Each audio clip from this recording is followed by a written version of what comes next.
लेना।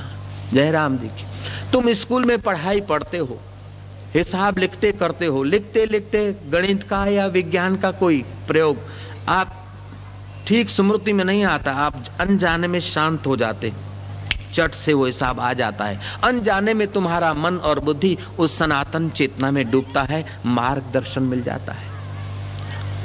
रशिया में मिस्टर फयादो ने ये प्रयोग किया।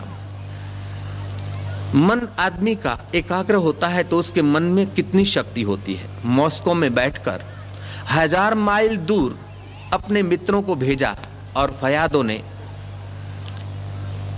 टेलीफोन से वायरलेस से संबंध स्थापित कर रखे थे। कहा कि आप 15 आदमी के बीच हम कौन से आदमी से क्या काम करवाएं आप कह दो। अब 1000 माइल दूर फयादो बैठा है मॉस्को में। मित्र ने कहा कि चेयर नंबर 3 पर जो सज्जन सोए उसका तुम नाम नहीं जानते हो, लेकिन वो अगर जो सज्जन बैठे हैं उसका नाम तुम नहीं जानते हो, कौन बैठा वो नहीं जानते हो। अगर तुम बोलते हो कि एकाग्रता से बहुत काम हो सकता है और सनातन सत्य से जितने अंश में मन जुड़ता है उतना महान होता है, तो 3 नंबर कुर्सी पर जो आदमी है उसको सुला के दिखा दो। एयर टाइट कमरे में बात की है, एयर कंडीशन में, वो आदमी और हॉल में है। फयादो ने कहा 5 मिनट, विदिन 5 मिनट के अंदर हो जाएगा। 3 मिनट के अंदर वो आदमी सो गया। मित्रों ने खबर दी सो तो गया है लेकिन हो सकता है ठंडी हवाएं हो सकता है वो थका है, क्या करना चाहिए। बोले अभी इसको जगा के दिखाओ। फयादो ने बैठे बैठे संकल्प किया और 2 मिनट में वो आदमी जग गया। अब मॉस्को में उसने किया और 1000 माइल दूर उसी का संकल्प काम किया। लेकिन भारत के योगी बोलते हैं ये तो टेलीपैथी या तो संकल्प सिद्धि है। ये संकल्प सिद्धि कैसे होती है? फयादो जाने चाहे न जाने, समझे चाहे न समझे, मन को एकाग्र किया और मन एकाग्र हुआ तो सनातन सत्य जो व्यापक चेतना है उस चेतना का प्रभाव पड़ा। मैं अमेरिका में जब 3री बार गया तो चार्टर्ड प्लेन से मेरे प्रोग्राम लोग करते थे, तो वहां लोग मुझे मिलने जब आए तो उन्होंने कहा कि स्वामी जी अब हमें पता चला कि जीवन में श्रद्धा अनिवार्य है। मैंने कहा ना, अभी पूरा पता नहीं चला। श्रद्धा तो अनिवार्य है लेकिन अकेली श्रद्धा से काम नहीं चलता है।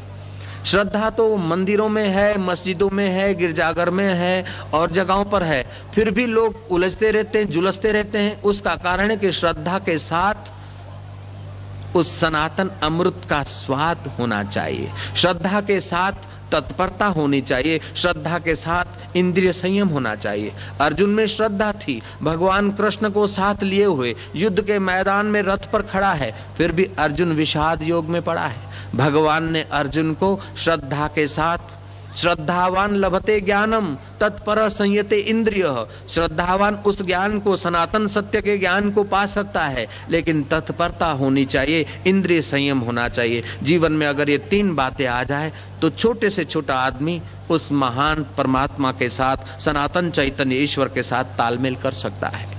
श्रद्धावान लभते ज्ञानम तत्पर संयते इंद्रिय, तत्परता और इंद्रिय संयम। अगर कुछ ही दिन आप ऐसा प्रयोग करें तो आपकी सुषुप्त वो चेतना जग जाएगी।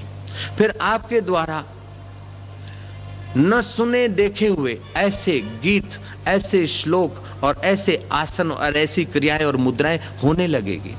जब तक उस सनातन के साथ लिंक ठीक से नहीं जुड़ती है तब तक लोग मंदिर में, गिरजाघरों में, पूजाओं में जाते हैं, थोड़ा बहुत करते हैं, लेकिन मन को खुशी चाहिए, खुशी नहीं मिलती, आनंद नहीं मिलता है तो फिर वो आदमी बेचारे विकारों में गिरते हैं।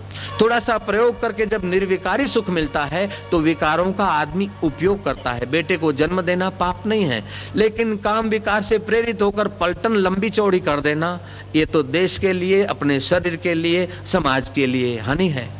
तो सनातन सत्य तुम्हें अंदर का अमृत देता है और अंदर के अमृत से तुम्हारा मन आनंदित होता है, तुम्हारी बुद्धि विकसित होती है और तुम्हारा शरीर तंदुरुस्त रहता है। आप थोड़े दिन प्रयोग करके देखें, केवल कुछ 4 सप्ताह, 5 सप्ताह, और वह जीवन शक्ति के कुछ अंश अगर विकसित होते हैं तो आपके जीवन में बिल्कुल नवीनता आ जाएगी। आपका पहला फायदा यह कि आपका कंठ मधुर हो जाएगा, दूसरा कि आपका स्वास्थ्य सुंदर होने लगेगा, तीसरा आपके बुद्धि के निर्णय सुहावने होने लगेंगे और चौथा आपके आवेग और आवेश के मौके कम होने लगेंगे। ये प्रैक्टिकल बिल्कुल आप अनुभव करके देखें। मैं कहता हूं आप मान ले, ये कोई जरूरी नहीं। कहीं लिखा है आप मान ले, ये कोई जरूरी नहीं। जो लिखा है और जो कहते हैं उसको आप आत्मसात कर सकते हैं, ऐसी चीज है। मुआ पछीनो वायदो नकामो को जाने छे काल, आज अत्यारे अब घड़ी साधु जोई लो नगदी रोकड़ माल।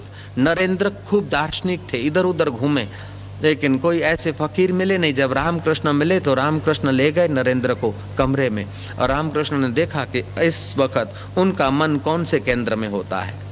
आपका ये अनुभव होना चाहिए कि आप जिस समय नीचे के केंद्रों में होते हो उस समय आप विवल होते हो, अशांत होते हो, क्रोध में होते हो, लोभ में होते हो, बेचैनी में होते हो। जब आप ऊपर के केंद्र में होते हो तब अनायास आप आनंदित होते हो, अनायास आपकी प्रेरणा सुंदर होती है, अनायास आपकी वाणी का, आपके वातावरण का कुछ महक पैदा होती है। और कभी कभी ऐसा होता है कि सब कुछ होने के बाद भी आपको लगता है कि कुछ मजा नहीं आ रहा है। जब आदमी काम से भरता है, स्त्री जब काम से भरती तो आंख की नीचे चली जाती। आदमी जब क्रोध से भरता है तो हाथ नीचे को आ जाते हैं। फिर चाहे किसी मजहब का हो, किसी धर्म का हो, अपने को कुछ भी मानता हो, हाथ नीचे को जाते। जब आदमी प्रेम से भरता है, अंदर उस नूरानी रस से भरता है, तो हे भगवान, हे गॉड, हे अल्लाह करता है, हे अल्लाह नहीं करता है, हे भगवान ऐसा नहीं करता है, ऑटोमेटिकली उसके हाथ ऊपर जाते हैं। तो मूलाधार केंद्र में वो जीवन शक्ति का कुंड है। जैसे किसी कुंड में तुमने कंकड़ डाला तो उसमें आंदोलन पैदा हुआ, ऐसे अमुक प्रकार के मंत्र, अमुक प्रकार के जप, अमुक प्रकार की साधना से वो केंद्र आंदोलित होता है। तो जो धर्मगुरु लोग हैं, जो पैगंबर लोग हो गए, जो समाज में प्रतिष्ठित या उन्नत लोग हो गए, उनको पता हो चाहे न हो, जाने अनजाने उस कुंड में अपने विचारों के द्वारा, अपने सेवा कार्यों के द्वारा, अपने साधना के द्वारा वो उस कुंड में से कुछ न कुछ शक्ति का स्रोत उनके नाड़ियों के द्वारा आता है। तब उनकी बुद्धि का, उनके वाणी का, उनके व्यवहार का प्रभाव पड़ता है और लोगों से वे उन्नत होते हैं। महाराज, आपने जग जाहिर बात सुनी होगी कि कवि कालिदास भूतपूर्व महामूर्ख थे।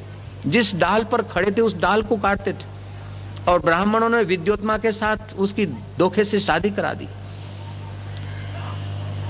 विद्योत्मा की कथा कहूंगा तो समय चला जाएगा, इस विषय से थोड़ी सी ऊपर ऊपर से कह देता हूं। विद्योत्मा नाम की एक राजकुमारी थी, बड़ी विदुषी थी।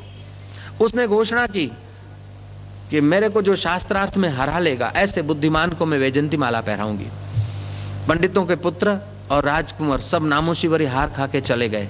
आखिर राज पंडित को हुआ कि मेरे बेटे का अपमान हुआ, हमारे पंडितायों का अपमान हुआ कि इस विद्योत्मा को एक ऐसा बेवकूफ से शादी कराए कि जिंदगी भर वो याद करती रहे। एक बेवकूफ की खोज में लगे और वो बेवकूफ मिल गया। जंगल में लकड़ी काट रहा था, जिस डाल पे था और डाल गिरने को थी। किसी ने समझाया तो उसने बोला थारो कहीं जाए, तुम्हारा क्या जाता है। एक तो बेवकूफी, और बेवकूफ को समझाओ कि तुम्हारी भूल है और भूल नहीं मानता है तो वीआईपी कोटा का बेवकूफ हुआ। पंडितों ने कहा कि ये काम का आदमी है। उसको कहा कि तू अगर मौनी योगी बन जाए तो हम तेरी शादी विद्योत्मा जैसी विदुषी से करा देंगे। तुझे कुछ नहीं करना है, हम जैसे तुझे सजाए धजाए और डोली में बिठाए, तुझे केवल विद्योत्मा के सामने, विद्योत्मा जो एक्शन करे उस एक्शन का बदला दुगना सवाया डेढ़ा जो भी है एक्शन कर देना है, बाकी का अर्थ हम लगा लेंगे, बाकी का हम संभाल लेंगे। वो मूर्ख तैयार हो गया, मूर्ख को सजा धजा दिया और विद्योत्मा को कहा कि हमारे बाल ब्रह्मचारी जंगल में तप करते हैं, वे उसके साथ अगर तू इशारों से शास्त्रार्थ करे और हमारे बाल योगी को अगर तू परास्त कर सके तो तेरी विद्या धन्यवाद के पात्र है, और नहीं तो हम तुझे कायर समझेंगे। ये विद्योत्मा के लिए चैलेंज था। भारत की लड़की